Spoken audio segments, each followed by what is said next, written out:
E eu quero falar hoje sobre algumas coisas. A primeira coisa que eu quero falar são sobre os dois tipos de mentalidade. Eu quero que você abra a sua Bíblia no livro de Romanos, capítulo 8. Eu vou falar sobre a mentalidade governada pela carne e vou falar sobre a mentalidade governada pelo Espírito. E quem é apaixonado por Jesus, quem é louco por Jesus, quem ama a presença do Espírito Santo, precisa sofrer uma renovação na sua mente. A gente está numa nação que todo mundo conhece a gente pelo jeitinho brasileiro, é ou não é? Né? A gente está numa nação que a gente fala assim, que horas vai ser lá? 7, 7h30. Né? Não tem um horário específico, tem um jeitinho brasileiro, a gente sempre quer ganhar vantagem em alguma coisa, mas o Senhor quer fazer uma transição. Ele quer fazer um transplante de mente.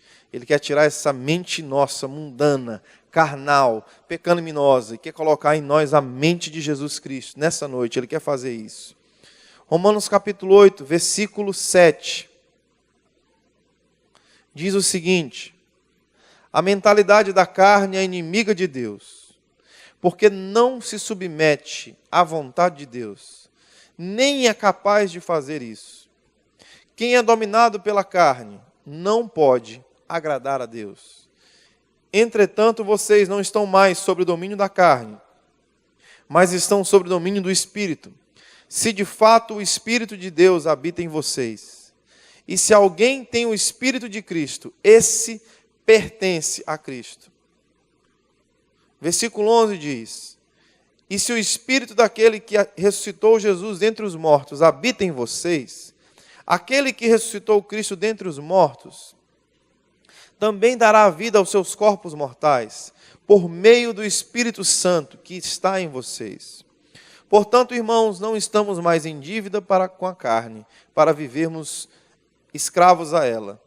Pois se vocês viverem de acordo com a carne, vocês morrerão.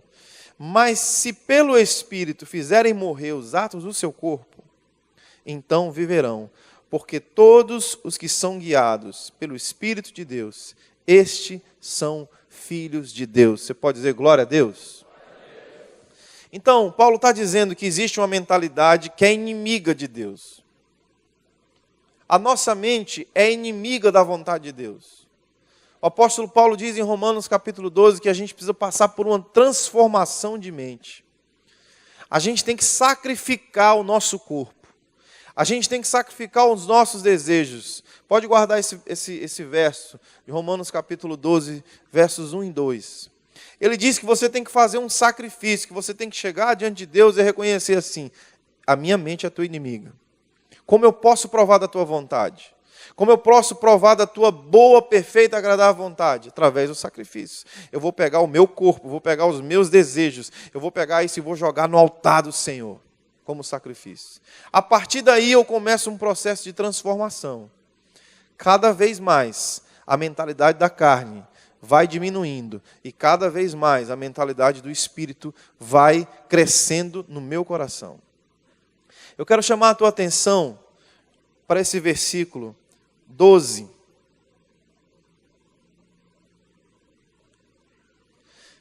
Versículo 13, na verdade: pois se vocês viverem de acordo com a carne, morrerão. Ou seja, se eu viver um estilo de vida baseado nos meus desejos, naquilo que eu quero, na minha vontade, dá prazer para mim mesmo, eu não vou ter a vida do Espírito em mim. Eu não tenho como viver os projetos, os sonhos de Deus na minha vida. Mas, se pelo Espírito eu fizer morrer os atos do meu corpo, então eu posso viver todo o projeto de Deus para a minha vida. O Espírito Santo está dentro de você para muitas coisas. Dentre essas coisas, Ele é o teu melhor amigo e o teu maior ajudador, o teu maior auxílio para vencer a você mesmo e para vencer o pecado. Você pode dizer amém? Você tem uma arma secreta. Pelo Espírito Santo, você pode vencer aquela coisa que tem te derrubado. Pela força do Espírito Santo, você pode subjugar esse desejo que muitas vezes te domina. Eu acho legal o jeito que Paulo fala, porque ele fala sobre dois tipos de ser dominado. E normalmente nós somos dominados, a gente tenta fazer o que é bom, mas a gente não consegue. mas pelo Espírito, pelo relacionamento com o Espírito Santo, pela entrega ao Espírito Santo, pelo sacrifício na presença do fogo do Espírito Santo, pela intimidade com o Espírito Santo, eu vou me entregando a Ele e Ele vai me ajudando a vencer. Um dia, eu estava muito contente. Quem gosta de videogame aí? Alguém gosta de videogame? É legal, né? Hoje a gente tem um Xbox, né? A gente dança com aqueles Kinect na frente lá. É um negócio muito doido. Está só evoluindo. Mas eu quero falar com os dinossauros aqui. Alguém aqui já jogou Super Nintendo na vida? Top Gear. Era o tempo que você pedia R$1 e ia lá para tentar passar a tarde inteira para zerar o Top Gear. E aí eu estava muito contente porque meu primo ganhou um Super Nintendo.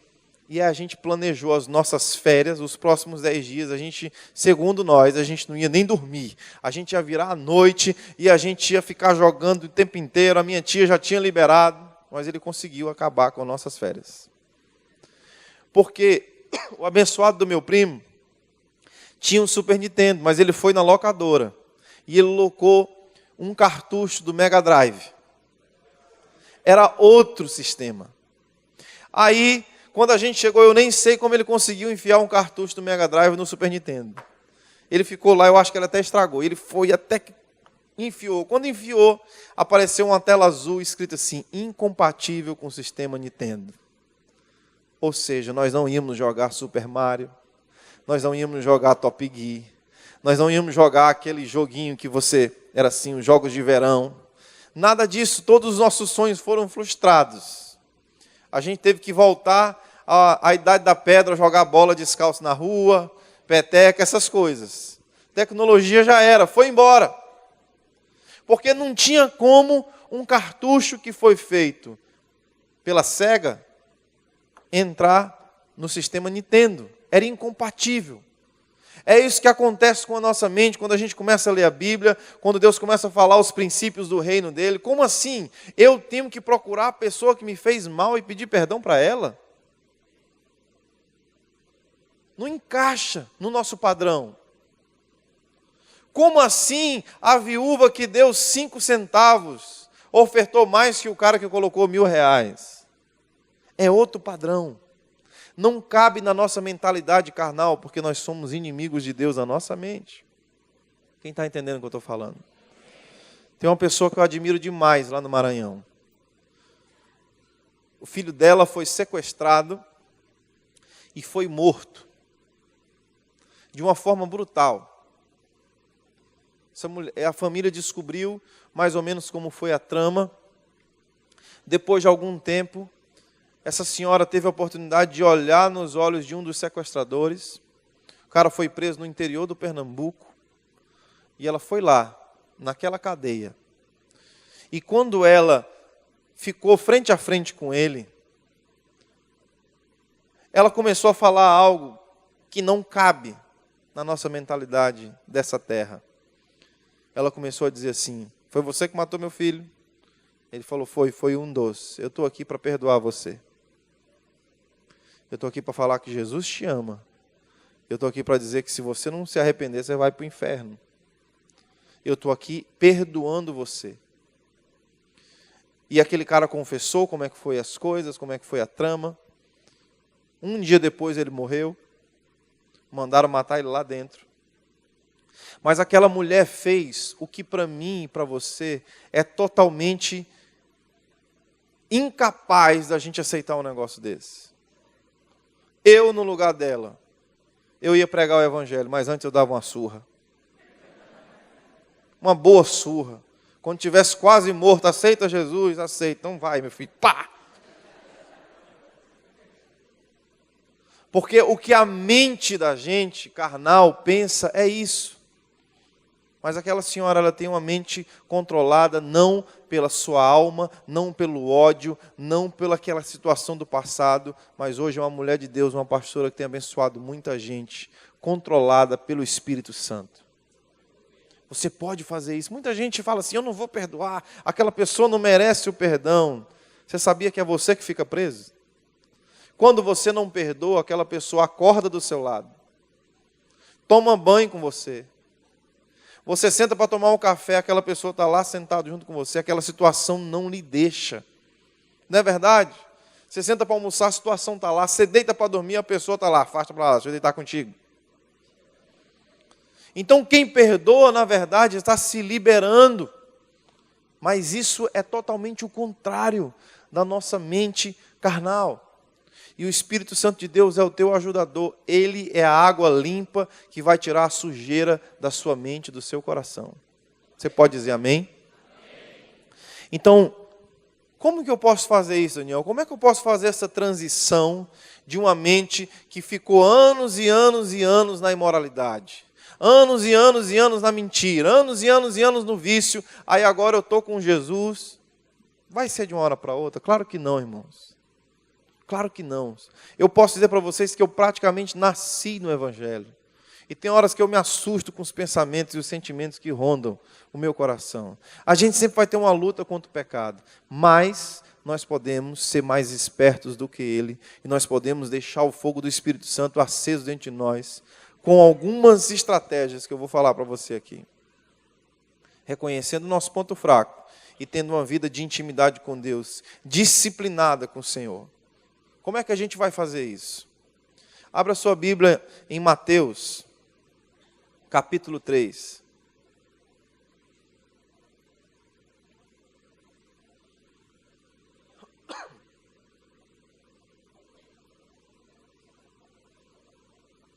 Versículo 16.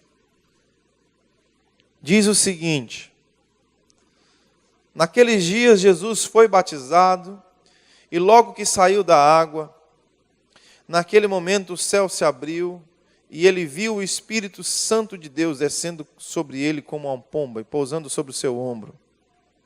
Então uma voz do céu disse: esse é o meu filho amado, em quem eu me agrado.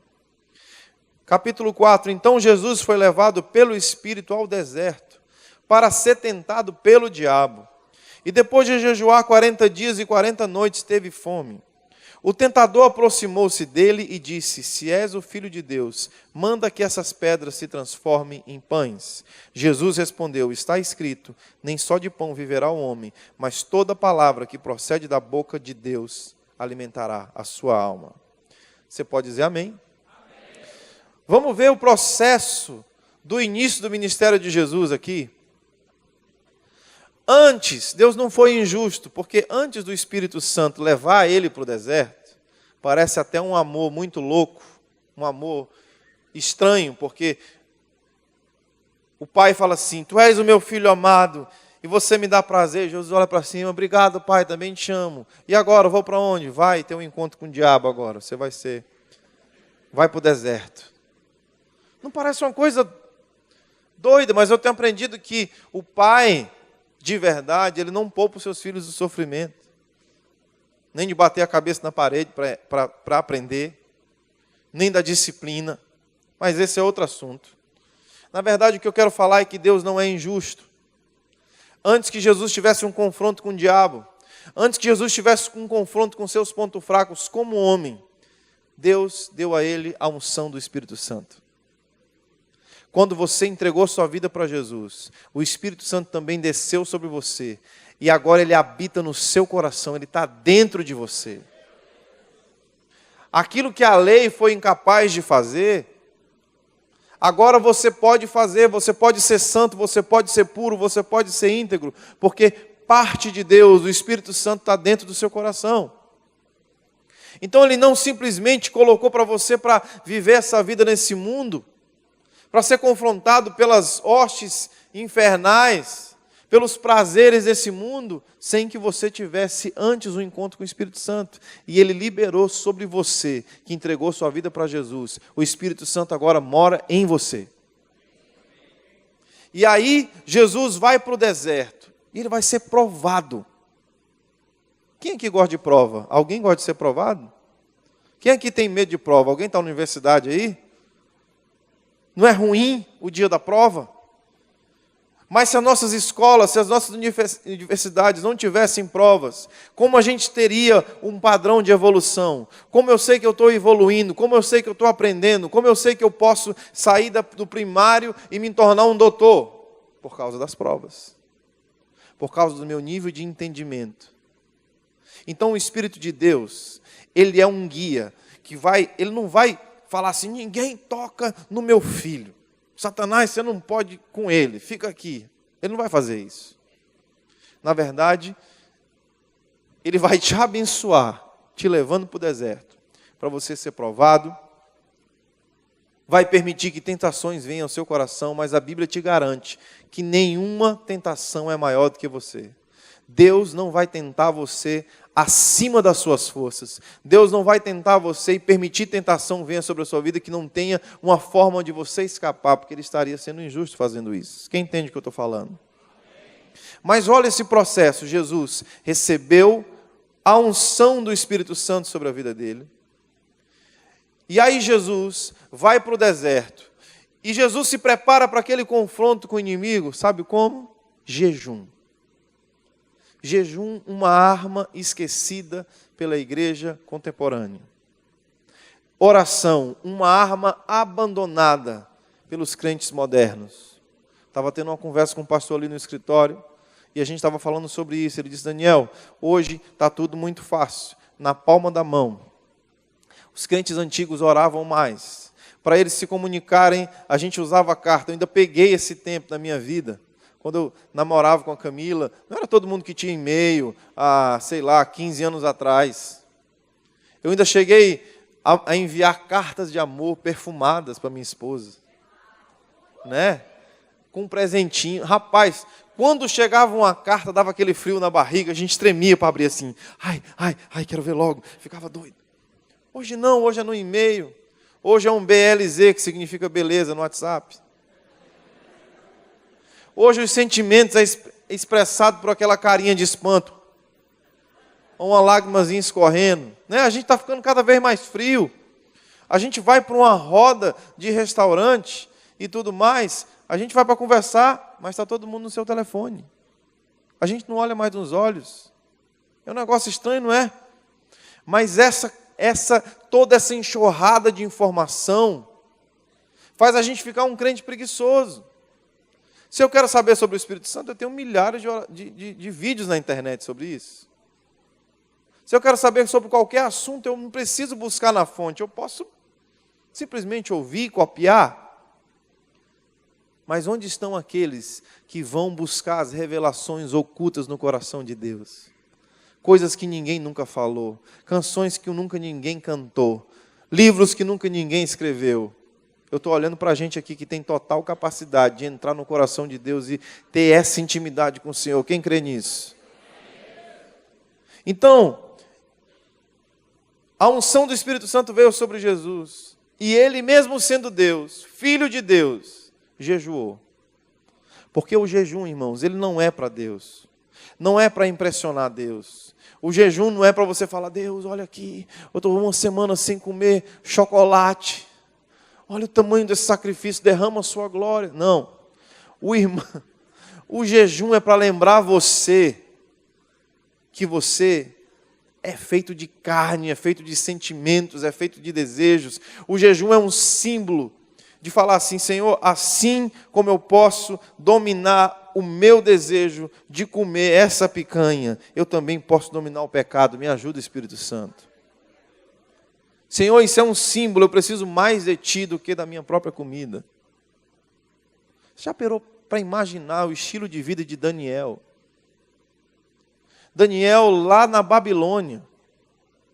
Aí chega o rei Nabucodonosor, coloca aquele banquete, aquelas iguarias, totalmente fora da cultura dele. Coisas que o judeu não podia comer na sua dieta. E ele afronta o rei, dizendo: não vou comer nada dessas bobagens aí. Eu vou fazer a minha dieta, frutas, legumes, verduras. Ali mesmo ele podia ter sido morto. E a gente acha que Daniel fez esse voto na sua adolescência. Mas a Bíblia não diz que Daniel desfez esse voto um dia. Ele era um garoto quando ele fez esse voto. Quando ele foi jogado na cova dos leões, já um senhor de idade, já com seus 70 anos de idade, ele ainda permanecia fiel de não se contaminar nas iguarias do rei. Irmãos, o jejum não pode ser um evento nas nossas vidas. O jejum tem que ser um estilo de vida. Sabe uma boa maneira de você jejuar? Jejue uma vez por semana. Pega a tua segunda-feira, pega a tua terça-feira. Consagra ela ao Senhor. Intensifica o teu momento de intimidade. Às vezes a gente acha que jejum é passar fome, mas jejum não é passar fome. Jejum é colocar o Senhor no centro ainda mais das nossas vidas. Não é só se abster de um alimento, de uma sobremesa, de um refrigerante, mas é colocar o Senhor no seu lugar. Talvez para alguns de vocês, jejuar do telefone e da internet vai ser mais poderoso do que deixar de comer. Porque tem a ver com a nossa qualidade de tempo com Deus. Jesus, antes de expor para o mundo que Ele era o Messias, antes dele ir para a cruz, antes dele fazer grandes milagres, prodígios, maravilhas, Ele foi para o lugar secreto. A vida de intimidade de Jesus em oração e em jejum deu o poder e a autoridade que Ele precisava para expulsar os demônios, para curar as enfermidades. Sabe por que nós temos muitos crentes sem autoridade? Na nossa geração, não tem intimidade com Deus no lugar secreto, não tem vida de jejum, não tem vida de oração. Aí vira aquele crente 6 da tarde. 6 horas por mim aí, irmão. Nunca é bênção na vida de ninguém. Não, vai lá, 6 horas por mim, vai no monte, ora por mim. Me abençoa. Quando é que você vai deixar o Espírito Santo mostrar quem você realmente é? Quando é que você vai começar a colocar para fora a unção de Deus que já está dentro de você, porque já está dentro de você? Quem está entendendo o que eu estou falando? Mas nós temos, irmãos, que dar um chute na nossa preguiça espiritual. E a gente começar a colocar disciplinas espirituais na nossa vida. Eu tenho certeza que eu estou olhando para muitos profissionais aqui hoje. Muitos bem-sucedidos. Ninguém aqui quer ficar como cauda na nossa sociedade tão competitiva. Você traça planos para o seu futuro, você estuda, você quer os melhores empregos, você quer o melhor cargo, você não quer ficar ganhando um salário mínimo o resto da vida, você quer crescer, você quer evoluir, sim ou não? Por que na nossa vida, que é tão passageira, a gente faz planos? E por que na nossa vida com Deus, por que na nossa vida espiritual a gente não tem uma meta? Por que a gente se satisfaz em ser o mesmo crente de um ano atrás? Por que a gente não olha e fala assim, hoje é dia 24 de abril de 2016. 24 de abril de 2017 eu quero ter mais parecido com Jesus. 24 de abril de 2016 eu quero ter lido o Evangelho de João inteiro, eu quero ter resumido ele inteiro, eu quero conhecer o coração de Deus, eu quero ter lido tantos livros. Você quer ver gente frustrado? É quando chega no final do ano. Final do ano, o pastor sempre faz aquela pergunta, quantas pessoas você ganhou para Jesus esse ano? Você até se senta, meu Deus, não ganhei ninguém. Não falei para Jesus de ninguém. Aí todo mundo, no ano que vem, vai falar inglês, vai perder 10 quilos, vai ter mais tempo com a família. Você traça um tanto de meta, passa mais um ano, você pecou. O pecado da procrastinação. Você vai deixando para amanhã o que você poderia fazer hoje. O apóstolo Paulo diz assim, se você quer ser um homem de Deus, viva de acordo com o seu chamado. O que ele está dizendo? Quantos aqui têm um chamado para serem pastores? Você acredita que Deus está te chamando para ser pastor? Levante sua mão. 1, 2, 3. Pode levantar bem alto, gente. Dá uma sacudida assim que a igreja é grande. Aí, obrigado. Você não vai esperar o óleo. Pastor, dê uma olhada para trás. Você não vai esperar o dia que o pastor Eloy vai estar aqui consagrando você, reconhecendo a unção que já estava sobre você, é só um reconhecimento. Aí agora sim eu vou começar a pensar como pastor, falar como pastor, ter uma vida de oração que um pastor teria. Irmãos, é o contrário. Se você quer ser um pastor, se você quer ser um missionário, se você tem um chamado especial de Deus, você já tem que começar a viver como se você estivesse exercendo o seu ministério. A gente sempre olha e fala assim, não, o pastor Eloy tem que ter uma vida íntegra. Ele tem que ser um exemplo. A vida de oração dele tem que ser mais forte que a minha. Não, porque ele é o pastor, eu sou a ovelha. Ele tem um cajado e eu faço bé. Meu amigo, deixa eu falar uma coisa para você. Até quando você vai ficar preguiçoso espiritualmente? Eu não sei você, mas eu não posso viver sem realizar os sonhos de Deus na minha vida. Eu não posso. Quando eu disse que eu ia ser um missionário lá no interior do Maranhão, um pastor que cuidava de mim na época deu um sorriso e disse assim: ô meu filho, ô coisa linda, né? Ver um adolescente. Você tem quantos anos? Eu disse 14. Ele disse: mas meu filho, esse negócio de ministério de música não existe. Sai pelas nações cantando com violão. Vai orar direito, meu filho. Eu vou lhe dizer o que é missionário. Ele começou a contar aquelas histórias tristes de missionário, de passar fome. Aí eu comecei a ver na minha frente o missionário nordestino, sabe? Aquele irmão que está saindo da Assembleia de Deus, ou então da Igreja Deus é Amor, 1h da tarde, 42 graus no interior do Maranhão, em cima da bicicleta. Aí ele faz o favor de botar o terno preto, a gravata bem apertada, em cima da bicicleta barra circular. Aí na frente tem aquela garupinha que vai um meninozinho lá dentro. Na cestinha de trás, vai a esposa, segurando o menino do lado, outra do outro, já grávida, outra no pensamento. E aí o irmão passa por ti e fala assim: a paz do Senhor, varão.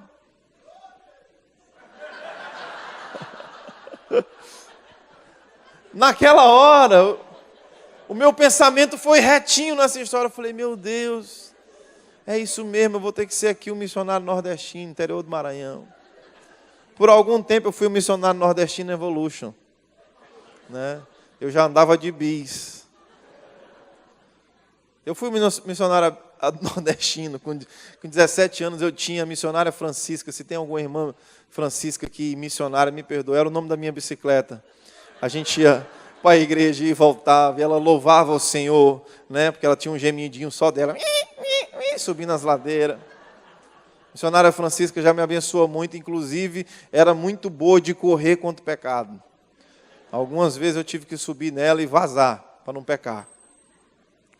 Mas brincadeiras à parte, irmãos. Eu podia ter acreditado no conselho amoroso daquele irmão. Eu podia ter me sentado naquele banco. E eu podia ter dito não, quando o Espírito Santo, com 19 anos de idade, teve uma palestra na nossa escola sobre aptidão. Várias pessoas de várias profissões foram lá falar o que eles faziam, como é que era a profissão deles e tudo mais. E eu comecei a perguntar: Deus, qual é a minha profissão? Qual é a minha vocação? Se tiver que estudar muito, já estou fora. Já não tenho muito essa capacidade. Eu tenho a minha parte inteligente, a minha esposa que é bioquímica, né? Química orgânica é com ela mesma. Química orgânica para mim é só o nome. Só isso que eu sei falar de química orgânica, mas ela é a parte inteligente. Não concorda não, Lailinha. É feio concordar com o papai chamando ele mesmo de burro, tá? E eu ouvi o Espírito Santo falando assim: se eu tiver outros planos para você, você tem coragem de entregar a sua vida para mim? De fazer a sua vontade? Irmãos, existe um preço para que a gente alcance o que o Espírito Santo de Deus tem para nossas vidas. E você tem que se lançar no relacionamento com o Espírito Santo com tudo que você tem. Você jovem adolescente que está me ouvindo aqui agora, faça isso enquanto você não casou, enquanto você ainda não tem filhos. Aproveite a sua época de solteiro. Não passa a sua adolescência preocupado: meu Deus, quando casarei, com quem casarei, como serei? E ai, meu Deus. Curte a presença do Espírito Santo. Porque o casamento também é um grande desafio, em todos os sentidos. Você mãe, você pai, busca a orientação do Espírito Santo para criar os seus filhos. Você tem jejuado e orado pela vida deles? Você tem jejuado e orado pelas pessoas que trabalham com você? Até quando você vai ser o funcionário que só vive reclamando do seu chefe? Você já colocou o nome dele debaixo dos seus joelhos? No seu dia de jejum, você já orou pela vida dele? Irmãos, Jesus se preparou de uma forma sábia para os ataques de Satanás. Porque o inimigo sabe o seu ponto fraco.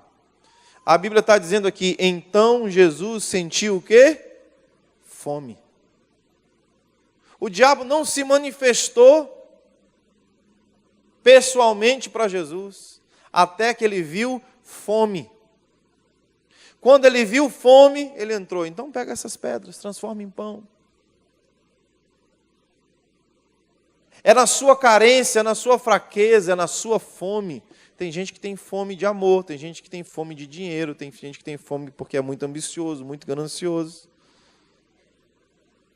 Tem gente que é muito carente, precisa sempre de atenção, de palavras de afirmação. Eu vejo o inimigo tentando traçar essa mesma linha.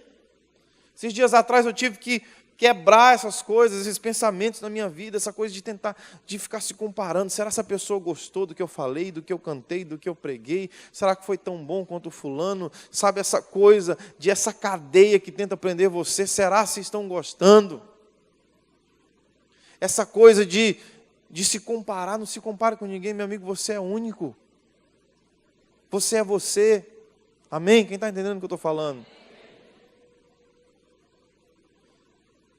Como eu não vou cair? Como eu vou permanecer com esse fogo aceso no meu coração? Oração e jejum. Porque a oração e o jejum tapa essas lacunas no seu coração. Essas lacunas da carência. Se você tem problema com a sexualidade, seja qual for, o Espírito Santo é super capaz de dominar o seu desejo pelo sexo. Eu sou um cara muito melancólico, eu sou uma pessoa que tem que cuidar muito das minhas emoções o tempo inteiro. Muitas vezes, nas nossas pequenas discussões em casa, eu sempre sou a parte frágil. A minha esposa sempre fica triste, eu sempre sou o chorão. Né? Então, constantemente, vai chegando o aniversário da Laila. Eu vou fazendo conta. Porque o médico disse que ela tem até 8 anos para evoluir de uma forma maior. Ela vai fazer 5 anos agora no dia 7/7. Vai chegando essa data, as minhas emoções vão ficando afligidas. Eu vou ficando, meu Deus, será que minha filha já conquistou? Ai, meu pai, a gente se mudou para o sul do Brasil, saímos do extremo norte, nordeste, para o extremo sul, para dar o melhor para ela. E o Espírito Santo tem me levado a um lugar, através da oração, através do jejum, através da intimidade, onde a minha emoção é calada na presença dEle. Onde eu posso encontrar um lugar de descanso, na presença do Espírito Santo. Um lugar onde eu acesso os pensamentos de Deus, onde o Senhor diz, vai ficar tudo bem, meu filho, eu estou contigo. Tem fé, tem bom ânimo. Eu estou falando de um estilo de vida de oração e de jejum, que você vai proteger o que o Senhor já tem te dado. Muitos de nós temos falado, Senhor, eu quero mais de Ti, quero mais de Ti, quero mais de Ti. Como você quer mais? Você não tem nem administrado o que Deus já te deu. Você está lotado. Você não tem dividido com ninguém as coisas que o Senhor tem te dado.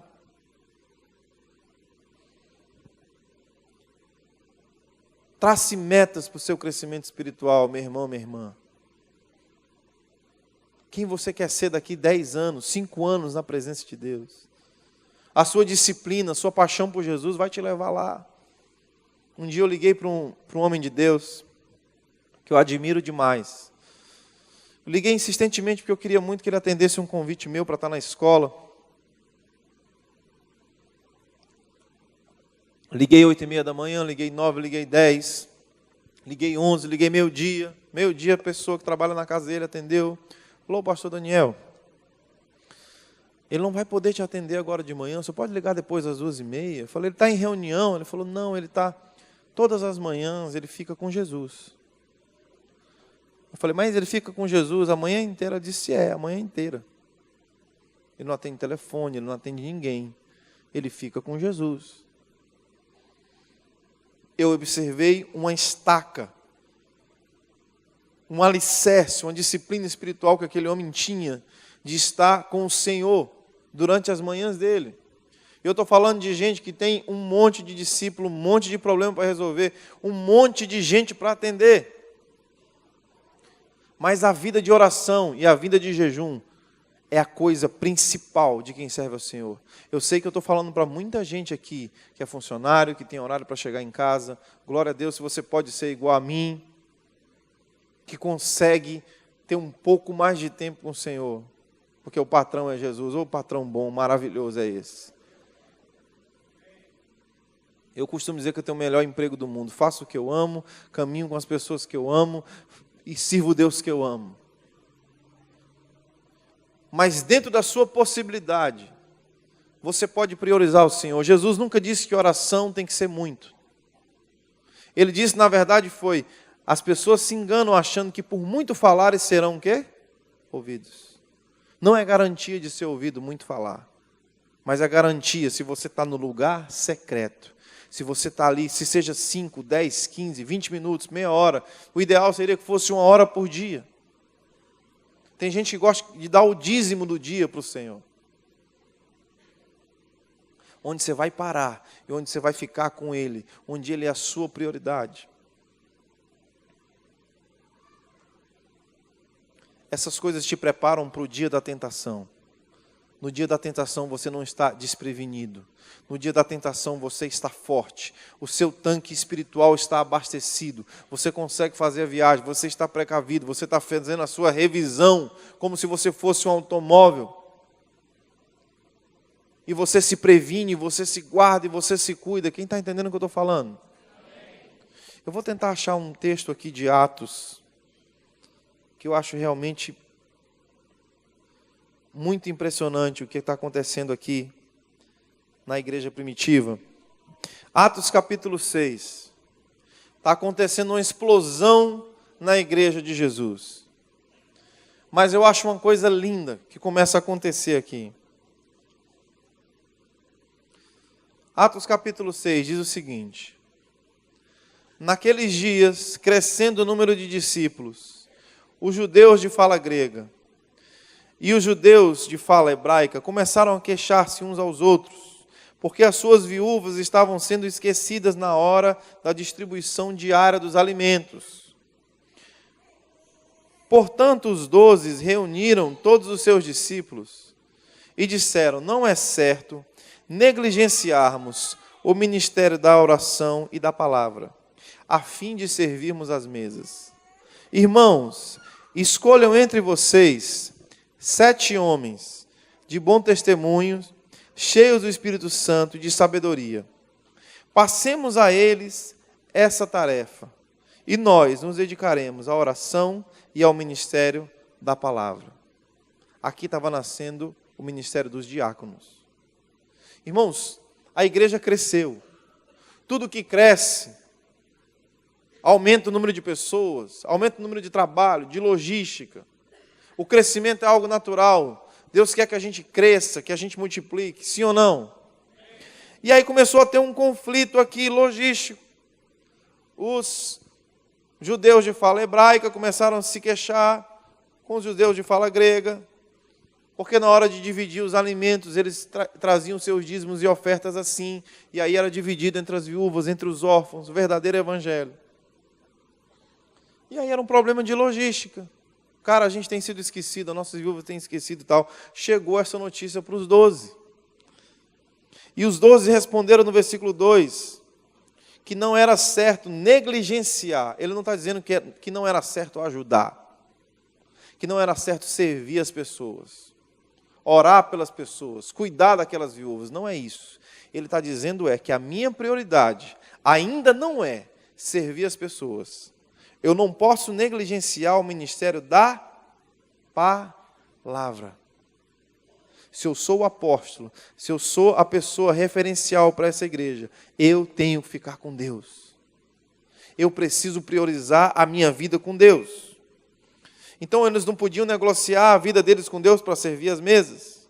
Irmãos, escolham entre vocês 7 homens de bom testemunho, cheios do Espírito Santo e sabedoria. Passemos a eles a essa tarefa e nós nos dedicaremos à oração e ao ministério da palavra. Infelizmente, tenho conhecido muitas pessoas, homens de Deus, vazios, que entram no ativismo, amam tanto as pessoas, Já conheci até mesmo missionários em outras nações que amam mais as pessoas daquela nação do que o próprio Deus.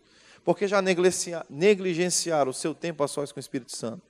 Já negligenciaram o seu tempo a sós com a palavra. Sabe o que acontece? O serviço fica ineficaz. Porque quem te dá amor pelas pessoas é o seu tempo a sós com Jesus. Quem te dá poder no Espírito é o seu tempo a sós. Então começa a ficar aquela obra relaxada, aquela obra sem presença, aquela obra sem força. Vir à igreja parece agora que é um fardo, que é uma dificuldade. Sabe o que é isso? Falta de intimidade, minha gente.